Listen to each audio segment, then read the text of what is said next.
Je vous propose maintenant une sortie littéraire à La Paillade, à Montpellier, mais je ne vous emmène pas dans une librairie, direction une boulangerie en plein cœur du quartier. À l'origine de ce projet, Nourdine Barra, un jeune poète soucieux du vivre ensemble. Caroline Agulot, Christian Bestard et Elvira Diaz. Sur cette planète obscure, je dois protéger mes frères. L'amour-propre se rétracte et se crispe. L'opacité, l'aridité. Mais qui Un monde suis-je? aveugle et sourd. Suis-je moi? Mes valeurs, mes croyances, d'où viennent-elles? Et si les mots, les lectures, pouvaient créer du lien, un lien assez fort pour faire tomber des barrières, respectueux de nos identités. À La Paillade, Ahmed Elminge, le boulanger, et Nourdine Barra, ce jeune auteur de théâtre et de romans, ont eu une idée géniale. L'idée, c'est de, par des propositions comme celle-ci, c'est de faire de samedi soir une sortie à La Paillade, quoi. Une sortie littéraire. On est dans l'inconcevable. Inconcevable, seulement pour ceux qui ont des idées toutes faites sur les quartiers populaires. On a appris que Robespierre était le père de la terreur et que Robespierre, de tous les malheurs est sûrement celui qui... Agatha Christie, des textes de rap, Sur cette planète obscure, je dois protéger mes frères.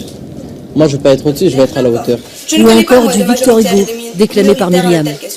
Je voudrais que cette assemblée n'eût qu'une seule âme pour marcher à ce grand but, à ce but magnifique, à ce but sublime, l'abolition de la misère. Voilà, il était pour la fin de l'esclavage, il était pour la fin des colonies, il était contre la guerre, il était contre la peine de mort. C'est lui qui a Un inventé voyage à travers les auteurs, initié par Nourdine et Ahmed le boulanger.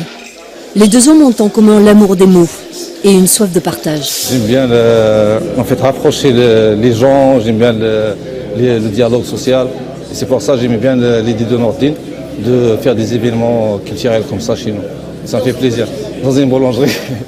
Au beau milieu des croissants, ces passeurs de culture provoquent la rencontre entre les habitants de tous les quartiers de la ville. C'est d'une banalité ce qui se passe finalement, mais elle fait mentir cette idée qu'habitants des quartiers populaires du centre-ville, que nous n'aurions rien à nous dire, quoi. On a beaucoup plus que ça à partager. Donc le livre que je vais vous présenter, donc ça s'appelle Les 10 petits nègres. Ça parle du génocide gitan. L'auteur c'est Mathias Malzieu, c'est le chanteur du groupe Dionysos, c'est un groupe de rock. Voilà. Je suis pris par le désarroi d'être un autre, de renaître autre. Je pense donc je suis, mais aussi je pense d'où je suis. Grâce à elle, je me contente de peu. Un coucher de soleil, je contemple Dieu. Il s'est passé un vrai truc ce soir. Il y a eu un vrai échange, je sais pas, il y avait beaucoup d'émotions. C'était assez fort. On a entendu ça se suivait, ça se ressemblait pas. On a entendu une diversité de pensées, une diversité d'êtres. C'est bien d'aller là parce que c'est de la rencontre et c'est de l'apprentissage. Organiser l'événement en plein milieu du quartier, dans un endroit banal, ça favorise aussi qu'on ait tous égaux un peu. En tout cas, je trouve que toutes les lectures qui ont été présentées ce soir, c'est quand même des bouquins qui sont très engagés. Et... En tout cas, j'ai été très touchée par ça. Et donc, ça donne envie de revenir et de venir avec un bouquin à présenter aussi. Apprendre les uns des autres en causant littérature. Dans l'intimité de la boulangerie, chacun se prend à rêver d'une société plus fraternelle.